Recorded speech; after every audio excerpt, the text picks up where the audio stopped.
हे मेरे नाथ, मैं आपको भूलूं नहीं। हे मेरे प्रभु, मैं आपको भूलूं नहीं। हे मेरे स्वामिन, मैं आपको भूलूं नहीं।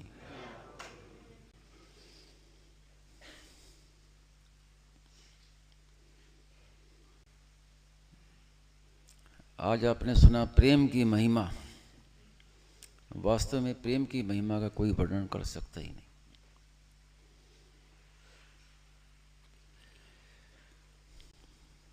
भगवान भी ज्ञान के समुद्र, ज्ञान की कमी नहीं है, लेकिन प्रेम की भूख भगवान में भी है। उस प्रेम की महिमा का वर्णन कैसे किया जाए। एकाकी न रमते,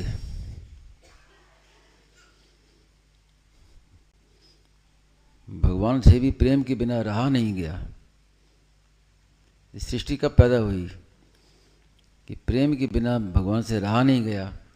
वो अकेले में प्रेम होता नहीं, प्रेम तो एक से दो होता प्रेम होता है। तो भगवान ने भी एक से दो हो गए। तो वास्तव में मूल में ही प्रेम के लिए सृष्टि पैदा हुई।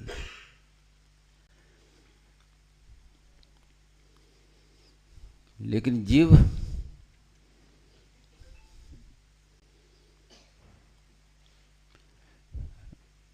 महाराज का जैसे भगवान श्री कृष्ण से राधा जी प्रकट हुई, ऐसे सब जीव भी प्रकट हुए। लेकिन राधा जी भगवान के सम्मुख रही और जीव संसार के सम्मुख हो गया, भगवान से विमुख होकर। इसमें वास्तविक तत्व तो कहा नहीं जा सकता, उसका वर्णन नहीं कर सकते। तो इसलिए ये जो वर्णन किया जाता है ये केवल एक संकेत मात्र के लिए किया जाता है। जीव कैसे विमुख हुआ, महाराज ने उदाहरण दिया था कि जैसे कोई खेल खेलते हैं, जैसे फुटबॉल का खेल है। अब अकेला आदमी कैसे खेले, दो पार्टी होनी चाहिए ना। ऐसी प्रेम के लिए भी दो होने चाहिए, तो भगवान एक से दो हुई है। अब दो पार्टी होंगी, उसने फुटबॉल को उधर फेंका, उसने फुटबॉल को इधर फेंका, तो खेल चलता तभी।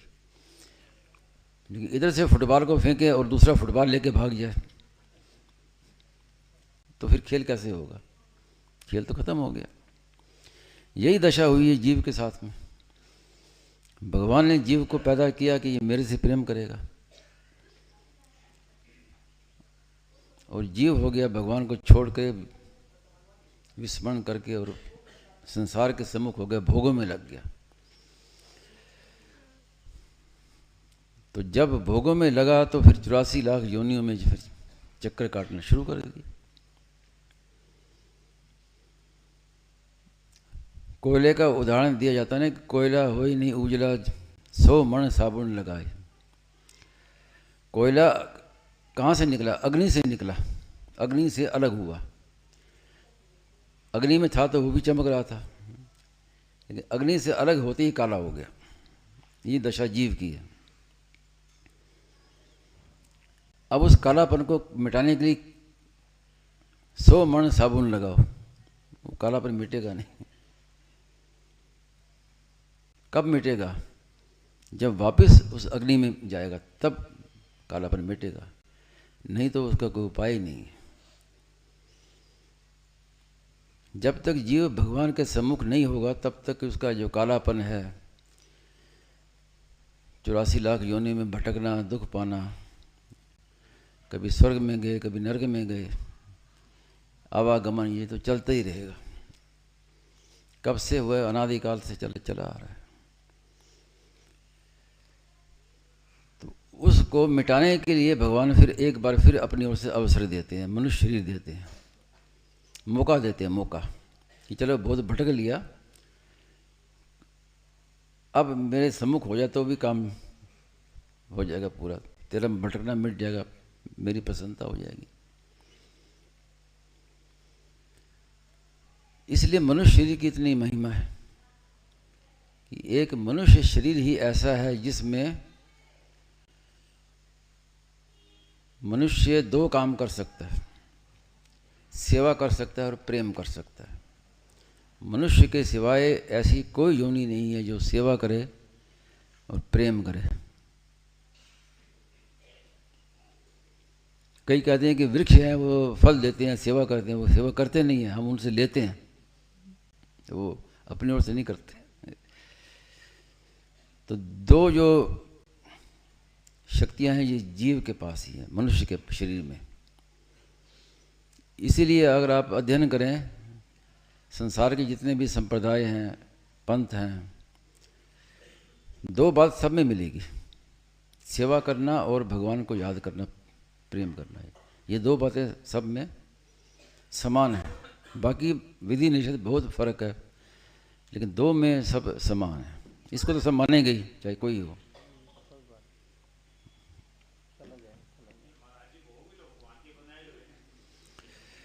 भगवान के बनाए हुए हैं, फिर आप क्यों भोगते हैं?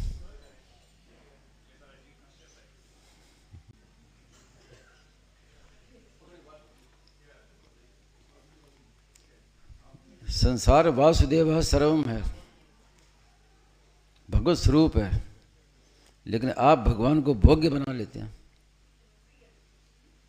तो कितना बड़ा अपराध है।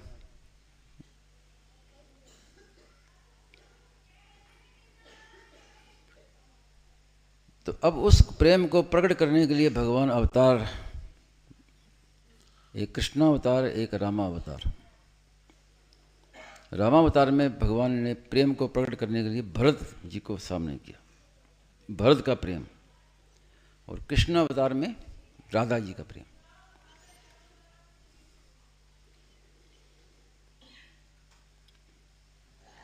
अब रामायण का तो मेरा इतना अध्ययन नहीं है, ब्रह्मचारी जी का बहुत अध्ययन है भरत प्रेम के विषय में, बहुत उन्होंने पुस्तक भी लिखी है।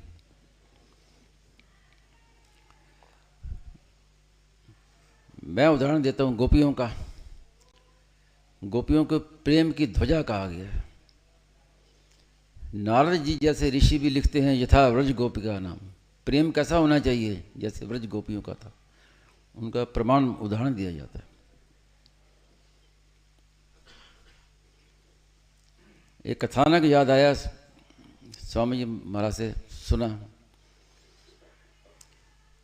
कि भगवान हर समय गोपियों को याद करते, उनकी प्रेम की महिमा का वर्णन करते। तो नारद ऋषि के मन में बड़ा एक शंका पैदा हो गई, भाई हम कोई कम प्रेमी है क्या? गोपी में ऐसी क्या बात है जो भगवान इतना याद करते हैं? मन में शंका आ गई, भगवान समझ गए। तो भगवान ने लीला की, पड़ गए बिस्तर पर, पेट में दर्द हो रहा है बड़ा भयंकर। नारद ऋषि आए, भगवान ने कहा मेरे पेट में बड़ा भयंकर दर्द है। नारद जी ने बोला भी क्या उपाय करें, क्या करें? बोले मेरा कोई भक्त अपने चरणों की धूली दे दे, वो मैं लगाऊं तो पीड़ा शांत हो जाएगी। नारद जी ने कहा इसने इतनी बड़ी बात क्या है, जाता हूँ मैं खोज करता हूँ। तो पहले तो नारद जी के मन में खुद ही नहीं आया कि मैं ही दे दूँ। अब गए बड़े बड़े भक्तों के पास गए कि भगवान के बड़ा पीड़ा है उधर में, आप अपने चरणों की धूली दो। बोले राम राम राम राम, मैं हम चरणों की धूली, हम नरकों में जाना है क्या? हमें किसी ने नहीं दी। ये भगवान को कहीं तो चरण धूली हमें लेनी चाहिए, हम अपनी धूली दे तो हम नरकों में जाएंगे। बड़े निराश हो गए। घूमते घूमते ब्रजभूमि में आए, गोपियाँ मिली, भाई क्या बात है? नारद जी ने कहा कि ऐसी ऐसी बात है, चरणों की धूली चाहिए। और गोपियों ने कहा ये इतनी मामूली बात, इसके लिए आप भटक रहे हैं, दोनों चरण आगे कर लीजिए, जितनी चाहे ले लो धूली, हम भले ही नरकों में चले जाएं, लेकिन हमारे जो प्रेमास्पद हैं उनकी पीड़ा ठीक होनी चाहिए। नारद जी की आंखें खुल गई। तो इसीलिए उनका उदाहरण दिया जाता है। वासुदेवा सर्वम का अगर किसी ने असली अनुभव किया तो गोपियों ने किया। जित देखूं तित श्याममयी है। वो कहती हैं कि जहां देखते हैं सब चीज श्याममयी है, उनको भी भगवान कृष्ण के सिवाय कुछ कुछ दिखता ही नहीं है।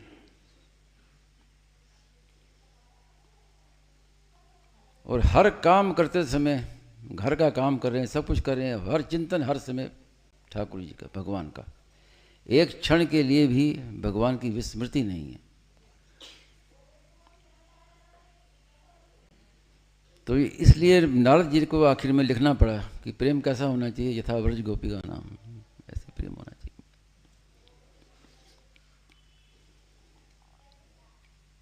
बड़े बड़े महापुरुष हुए हैं, ज्ञानी।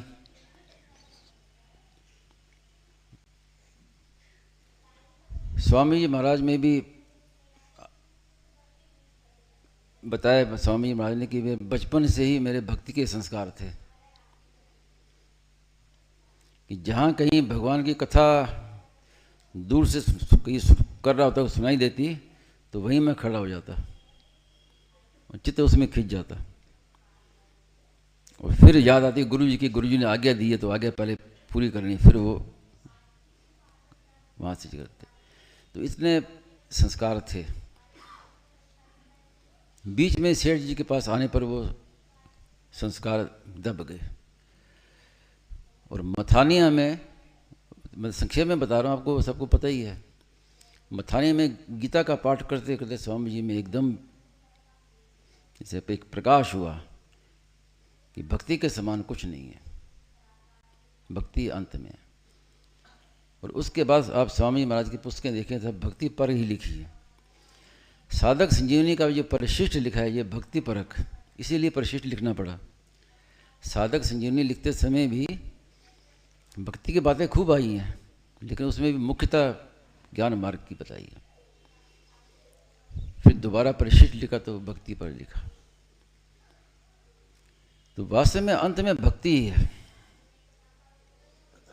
क्योंकि भगवान प्रेम से ही एक से दो हुए हैं। तो इसलिए अंतिम जो चरम लक्ष्य मानव जीवन का वो है प्रेम की प्राप्ति। जब तक उस प्रेम की प्राप्ति नहीं होगी तब तक मार्ग में ही है। यहाँ तक कहा है कि मुक्ति भी उस प्रेम का साधन है।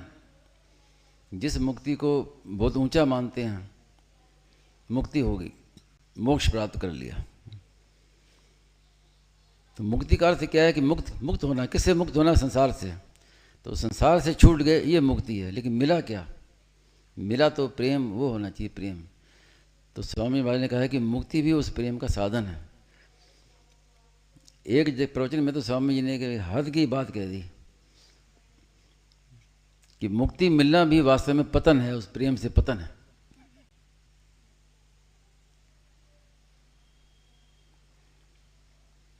तो जब तक प्रेम की प्राप्ति नहीं हुई तब तक वो मानव जीवन की पूर्णता नहीं हुई। तो प्रेम दो प्रकार के बताए गए हैं, साधन प्रेम और साध्य प्रेम। साधन प्रेम तो है मुक्ति से पहले, वो हमें करना है। और साध्य प्रेम है वो मुक्ति के बाद भगवान की ओर से मिलता है, जिसको कहा गया है प्रतिक्षण वर्धमान प्रेम।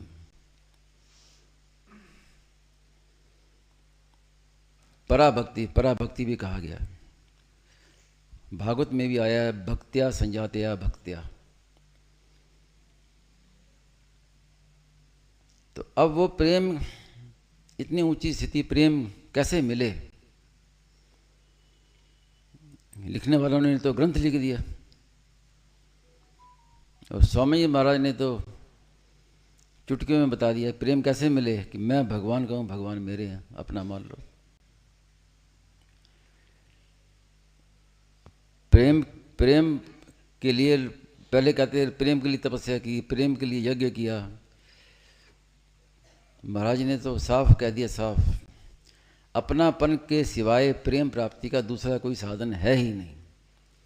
चाहे जितना जप कर लो, जितने तप कर लो, तपस्या कर लो, कुछ भी कर लो, अपनापन के समान कोई नहीं। अपनापन, जहाँ अपनापन होगा प्रेम वहीं होगा। ये आप खुद देख सकते हैं, संसार में भी देख लीजिए। अभी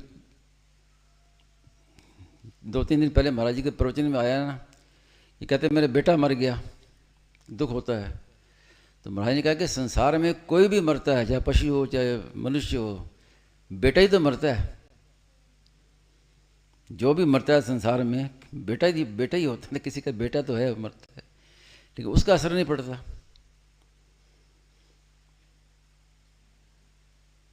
विनोद में महाराज ने कई बार कहा कि आपकी ज़्यादा मुक्ति तो हो चुकी है, थोड़ी सी मुक्ति बाकी है। इतना बड़ा संसार है, संसार में कई मर रहे हैं, कई मकान टूट रहे हैं, सब कुछ हो रहा है, आप पर असर नहीं पड़ता। और आपने अपनी जो दुनिया बनाई हुई है मेरापन की, उसका असर पड़ता है। तो उतना ही बंधन है, बाकी तो तरफ से मुक्ति है। तो इसलिए स्वामी महाराज ने कहा कि लोग ब्रह्म सत्यम जगन मिथ्या, संसार बाधक है। तो महाराज ने ये कहा ना कि संसार बाधक नहीं है, अपनापन ये बाधक है। संसार का संबंध मिथ्या है, संसार का संबंध बाधक है, संसार बाधक नहीं है। अगर हमारा संबंध नहीं तो फिर भले ही संसार पड़ा रहे, क्या फ़र्क पड़ता है? कोई बाधा लगती? कोई बाधा नहीं लगती। तो जो अपनापन, जो संबंध की बात महाराज ने कही ना, कि महाराज ने यहाँ तक कहा है कि मैंने आचार्य तक मैंने पढ़ाई की, वेदांत की, लेकिन पढ़ाई के ग्रंथों में भी ये बात नहीं मिलती कि संबंध बाधक है।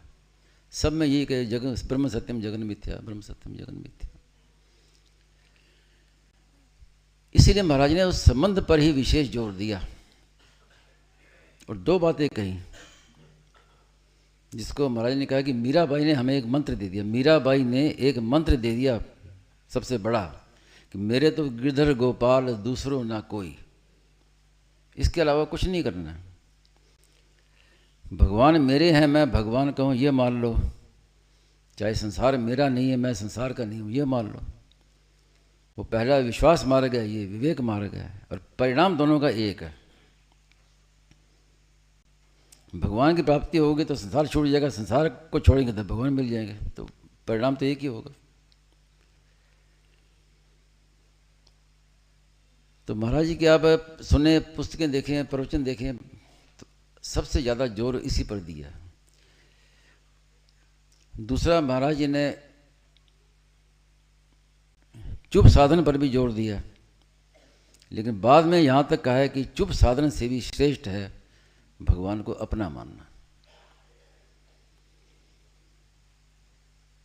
और उस अपनापन की, उस प्रेम की यदि आप झलक देखना चाहें तो मेरे नाथ मेरे प्रभु छोटी सी पुस्तक है, वो पढ़िए,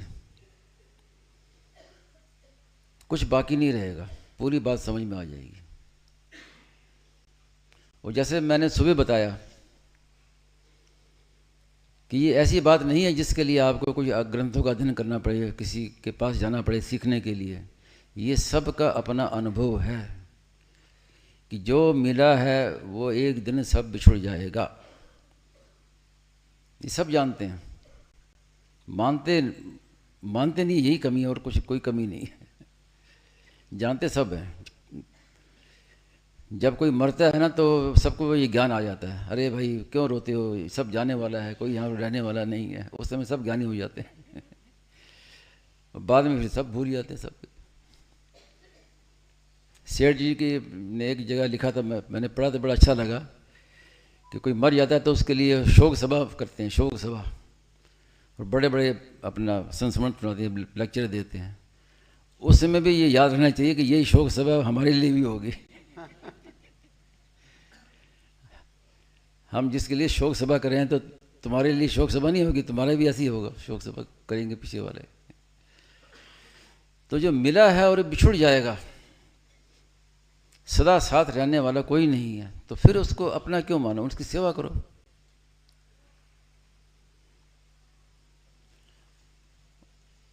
और हर व्यक्ति के भीतर में एक भूख रहती है, वास्तव में प्रेम की भूख सबके भीतर है, क्योंकि भगवान में भी प्रेम की भूख है ना। तो सबके भीतर में एक भूख है, एक छुपी हुई इच्छा है कि ऐसा मुझे ऐसी कोई चीज़ मिले जो सदा मेरे साथ रहे, कभी छूटे नहीं। कोई ऐसा सखा मिले, कोई मित्र मिले, ऐसा कोई दोस्त मिले जो सदा मेरे साथ रहे, कभी अलग ना हो।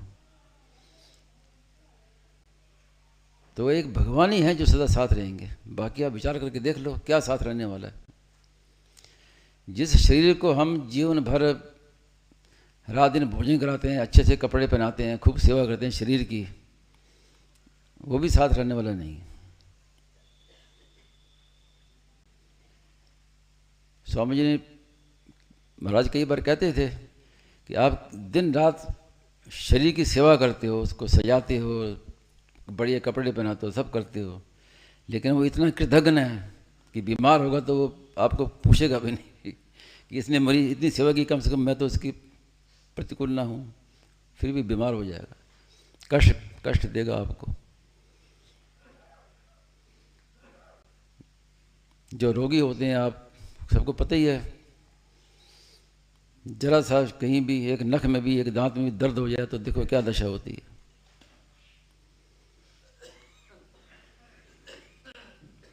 तो आप भी वो स्थिति प्राप्त कर सकते हैं जो स्वामी जी में थी, कि स्वामी जी के पेट में दर्द हो रहा है और महाराज जी बैठ के हंस रहे हैं, खूब जोरों से हंस रहे हैं, आंखें बंद करके। मैं पास में खड़ा हूँ, महाराज जी को पता नहीं। तो पूछा मैंने कि अब हंस क्यों रहे थे? उनके पेट में पीड़ा उठ रही थी। जो पीड़ा उठती थी तो लगता था कि ठाकुर जी आए हैं, भगवान आए हैं, वो हंसी आती थी। तो वो स्थिति सब प्राप्त कर सकते हैं, और उसके लिए ही ये जो प्रेम की बात कही गई है, सब प्रेम की बातें सुनने पढ़ने पर भी आखिर में तो एक ही बात माननी पड़ेगी कि मेरे तो भगवान है, मैं भगवान का हूँ, संसार मेरा नहीं है, जो मेरा, मैं उसका नहीं हूँ। जो मिला है और बिछुड़ जाएगा वो अपना नहीं है, और जो सदा से हमारे साथ में और कभी हमसे बिछड़ेगा नहीं वो अपना है। इसी को ही साधक को मानना है, इसी पर दृढ़ रहना है। सुबह कहा ना कि केवल स्वीकार करना है, इसमें और करना क्या है। क्रिया बार बार होती है लेकिन स्वीकृति एक ही बार होती है। आज आपने कह दिया कि मैं भगवान को, भगवान मेरे हैं, और कल फिर कहोगे दोबारा कि मैं भगवान को, भगवान मेरे हैं, तो आज का कहा हुआ रद्दी हो गया ना। तो स्वीकृति तो एक बार होती है, एक बार दृढ़ता पूर्वक, निश्चय पूर्वक स्वीकार कर लो कि मैं भगवान का हूँ, भगवान मेरे हैं, पक्की तरह स्वीकार कर लो एक बार। और उसके बाद क्या करना है कि वही नाम जप और प्रार्थना, हे नाथ मैं आपको भूलूं नहीं। स्वामी महाराज ने ये कहा, यहाँ तक कहा है कि हे मेरे नाथ मैं आपको भूलूं नहीं, ये महामंत्र है, महामंत्र। हरे राम राम राम हरे, जो मंत्र, इसको महामंत्र कहा गया है, ये भी महामंत्र है। और इतनी बात कह दी, हद ही समाप्त कर दी कि आप करके तो देखो, ये करते करते आप कब संत बन जाओगे आपको खुद को पता नहीं चलेगा। संत बन जाओगे आपको खुद को पता नहीं चलेगा, इतनी इसमें विशेष शक्ति है। शक्ति कहाँ से आई? कि संबंध से। अभी आप इस हाल में बैठे हैं, प्रकाश हो रहा है,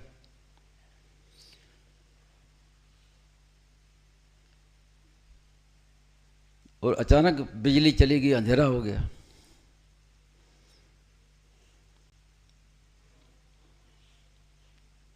तो केवल एक खटका ही तो दबाया, स्विच ऑन और स्विच ऑफ। प्रकाश तो वास्तव में लाइनें पहले ही बिछी हुई हैं, कोई नई नहीं बिछानी पड़ती, सब कुछ तैयारी है, बल्ब लगे हैं, सब कुछ लगे हैं, केवल उससे संबंध जोड़ना है बस। संबंध जुड़ती लाइटें जल पड़ेंगी, पंखे चल पड़ेंगे।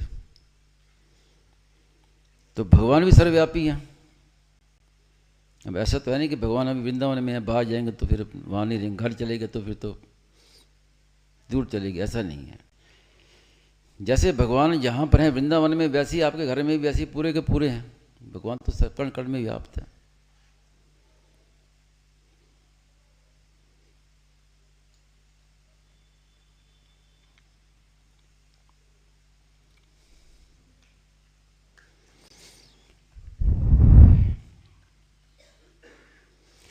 वैसे ही स्वामी जी महाराज भी कण कण में व्याप्त है।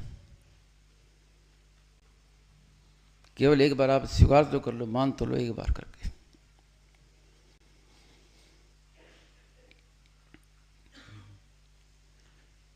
तो यहाँ सत्संग में आए तो वापस जाओगे तो हर समय सत्संग में रहो, यहाँ से पुस्तकें ले जाओ। स्वामी महाराज ने कहा है कि मेरे महाराज जी पूछते थे कि आपके बाद सत्संग कैसे चलेगा। महाराज ने कहा कि मेरी पुस्तकें हैं, पुस्तकें पढ़ो, साधक सीनी पढ़ो तो आपको सत्संग पूरा मिलेगा।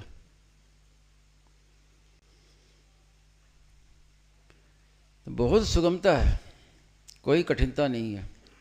इतनी सुगमता होने पर भी अगर हम ना करें तो क्या कह सकते हैं। कितने लज्जा की बात है, कितने शोक की बात है। सत्ययुग आदि युगों में हजारों हजारों साल तक तपस्या करते थे,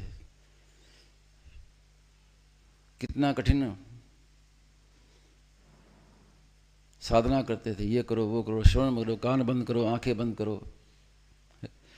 महाराज ने कहा कि ऐसा साधना बताया है, वासुदेव सर्वम, ना कान बंद करने की जरूरत है, ना आंखें बंद करने की जरूरत है। जिद देखो तित श्याममयी है। और इतना सुगम उपाय, इतना सुगम बातें आपको मिल रही हैं तो ये कोई मामूली बात नहीं है। आप देखिए और सत्संग होता है और जगह जाकर देखिए,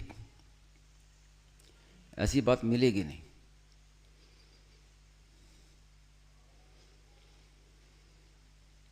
तो और इस बात को, छोटी सी बात को अगर आप स्वीकार कर लें तो आपको तो सत्संग जहाँ जाए वही सत्संग है, पूरा सत्संग मिल गया। ना कुछ सुनने की जरूरत है, ना कुछ पढ़ने की जरूरत है। जैसे कहा ना, चारों वेद ढंढोर के अंत कहोगे राम, सो रज्जब पहले कहो एते ही में काम। इतना घूम फिर के चारों वेद सब पढ़ के आखिर में करोगे, आखिर में राम राम ही करना पड़ेगा, तो पहले से शुरू कर दो। तो वो बात है कि इतना अब भटकने के बाद अगर एक छोटी सी बात, मैं भगवान को, भगवान मेरे हैं, इतना ही मान लो तो पहले ही इसी स्वीकार मान लो ना। महाराज जी कई बार हंसी में मजाक कहते थे कि मैंने जो एमए की बात है वो आपको प्राइमरी में आराम में ही दे दी स्वामी जी ने। जहाँ तक पहुँचना है वो महाराज ने पहले पकड़ा दिया हाथ में, लो जी।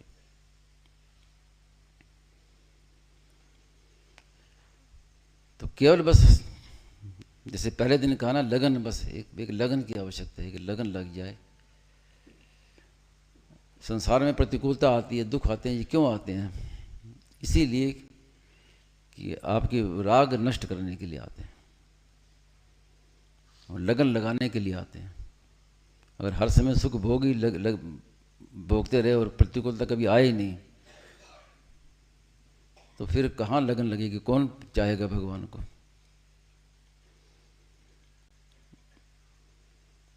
एक दिन स्वामी महाराज ने कहा कि मेरे मन में आई ये बात, कि क्या बात आई कि मैं पूरा जीवन मैंने लगा दिया, कितना सत्संग किया, गांव गांव में जगह जगह सत्संग किया, पुस्तकें दी, लोगों से मिला, पूरा मेरा कभी खाली स्वामी जी बैठते नहीं थे। इतना मैं परिश्रम करता हूँ, लेकिन जो दिखना चाहिए परिणाम वो दिख नहीं रहा। तो मन में आई कि बात क्या है?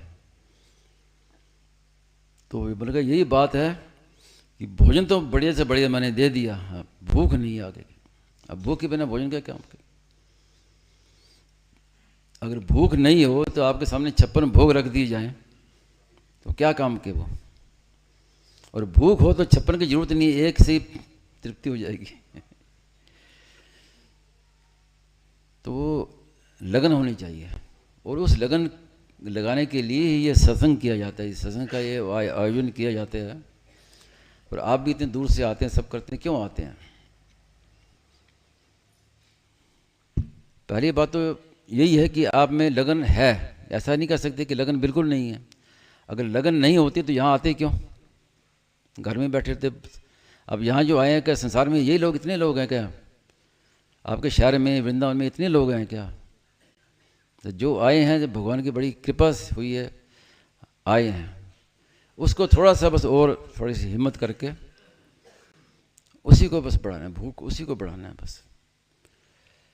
तो इसलिए बार बार वही बात कही जाएगी कि मान लो मान लो मान लो, बस स्वीकार कर लो दृढ़ता से, उस पर पक्के रहो। ऐसे नहीं कि मान लिया फिर छोड़ दिया, मान लो और उस पर फिर दृढ़ रहो,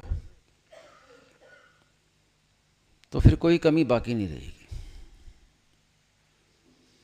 नारायण नारायण नारायण नारायण। किसी का कोई प्रश्न हो, खास कोई जिज्ञासा तो पूछ ले, नहीं तो फिर ब्रह्मचारी जी महाराज।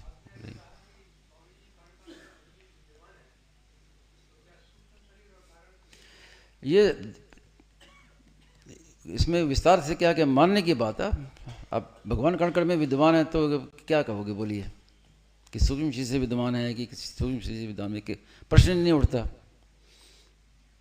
बस वो हैं, जहाँ आप हैं वहाँ वो भगवान भी हैं, पूरे के पूरे हैं। स्वामी जी महाराज जब सत्संग होता था तो कोई बीच में कोई कुंभ का मेला आ गया, कोई यात्रा होगी, तो कोई प्रश्न पूछता है कि महाराज जी वो कुंभ में जाऊँ क्या, तो महाराज जी मना करते जाते नहीं, कि यहाँ सत्संग में जो लाभ है वो वहाँ तीर्थ में लाभ नहीं है। और कई बार कोई पूछता भी तो स्वामी महाराज के भीतर में बड़ा दुख होता था। एक बार तो स्वामी महाराज ने यहाँ तक कह दिया कि ठीक है जाओ आप प्रयागराज जाना जाओ, लेकिन फिर वहीं बैठ जाना, फिर कि कब तक भटकते रहोगे, 84 लाख भटकते भटकते आप कब तक भटकते रहो, भटकना अब तो बंद करो भटकना, आपको जाना तो जाना जाओ, फिर वहीं बैठ जाना, फिर नहीं तो यहाँ बैठ के सत्संग करो।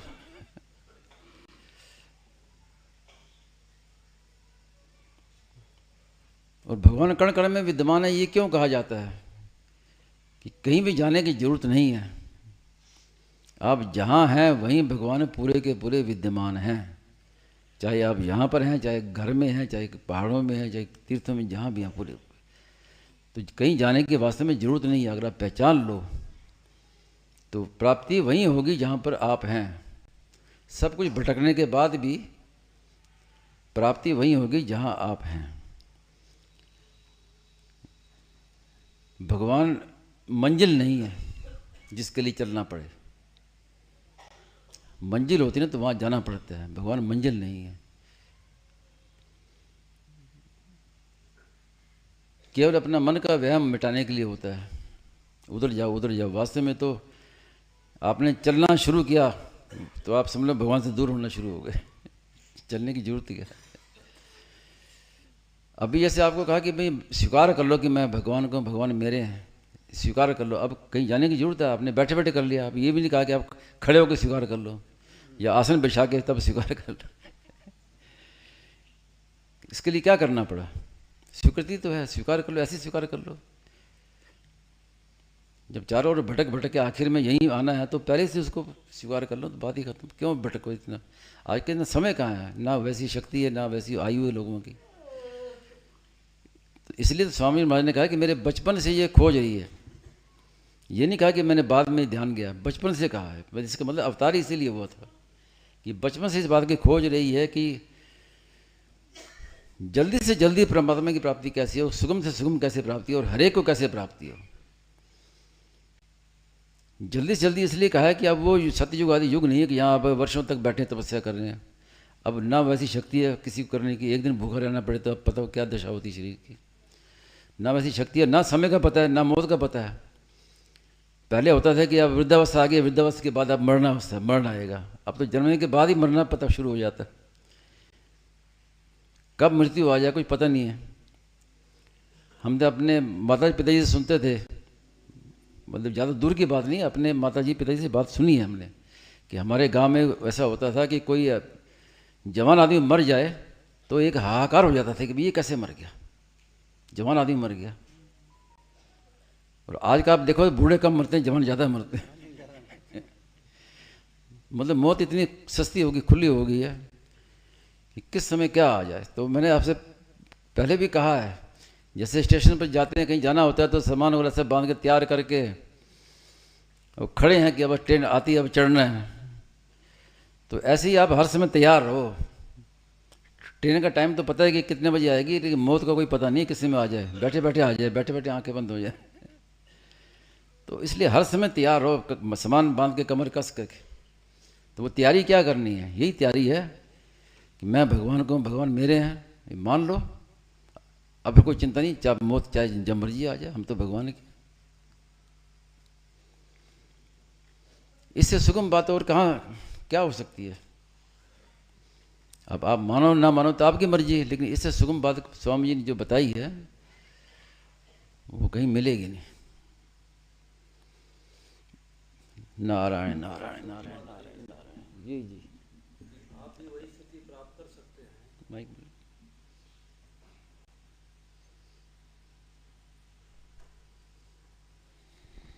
राम, अभी सत्संग में आपकी बात आई कि आप भी वही स्थिति प्राप्त कर सकते हैं जो स्वामी महाराज जी की थी। वह स्थिति सब वह प्रेम सब प्राप्त कर सकते हैं। और ये भी बात आती है कि वाद्य स्वरूप का अनुभव श्री वेद व्यास जी महाराज जी को हुआ था। ये भी बात आती है सत्संग में। तो इसका सबको स्पष्टीकरण हो सकता है, निषेध नहीं कि उनको होता नहीं हो सकता। मतलब जो वेद व्यास जी का ज्ञान है सबको हो सकता है, वही साधारण का भी ज्ञान वही होगा। सबको वही हो सकता है, सबको वही होगा।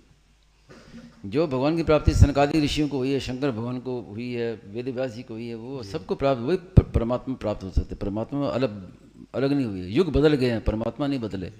परमात्मा जो सतयुग में थे वही कलयुग में ज्यों करते हो वैसे ही है। बहुत बढ़िया जी, उसका एक ही उपाय है, संबंध मानो। क्योंकि ये मन का स्वभाव है, जिसके साथ संबंध मानोगे मन वहीं जाएगा। जहाँ तक पटरी होगी वहीं तो ट्रेन जाएगी ना। जहाँ पटरी नहीं है वहाँ ट्रेन कैसे जाएगी? तो पटरी तो आपने जहाँ तक बिछाए रखी है वहीं वहीं आपकी ट्रेन चलेगी। तो जब आप संबंध मानोगे, अपना मानोगे, तो मन वहीं स्वतः जाएगा। जिसको अपना मानोगे उसको याद करना नहीं पड़ता। आप बाजार में जा रहे हैं और कई लोग जा रहे हैं, भीड़ भाड़ सब चल रहे हैं, आपको पता ही नहीं कौन जा रहा है, कोई आ रहा है। लेकिन आपको अपना कोई मिल जाए, भाई, अपना मित्र दिखाई दे जाए, तो क्या दशा होती है? तुरंत आप उसके पास जाएंगे, अरे भाई तुम कहाँ से आए, यहाँ कैसे क्या कर रहे हो? एकदम समझ जुड़ गया ना अपनापन से। और जिनका अपनापन नहीं है तो वो सब ख्याल ही नहीं है कौन जा रहा है कौन आ रहा है। तो मूल बात तो यही तो कही है कि संबंध मानो, संबंध। जैसे चौबे जी महाराज हैं, इन्होंने ये प्रभु संबंध अभियान, इनका जो चलाया हुआ प्रभु संबंध अभियान, ये यही तो कहते हैं भगवान से संबंध जोड़ो। और अगर आप सीधा नहीं जोड़ सकते तो ये पिता मान के जोड़ लो, बेटा मान के जोड़ लो, गुरु मान के जोड़ लो, चेला मान के जोड़ लो, कैसी संबंध जोड़ लो। मेरा भाई है, कोई भाई मान लो, किसी भी प्रकार से भगवान से संबंध जोड़ लो, ये तात्पर्य है। नारायण नारायण नारायण।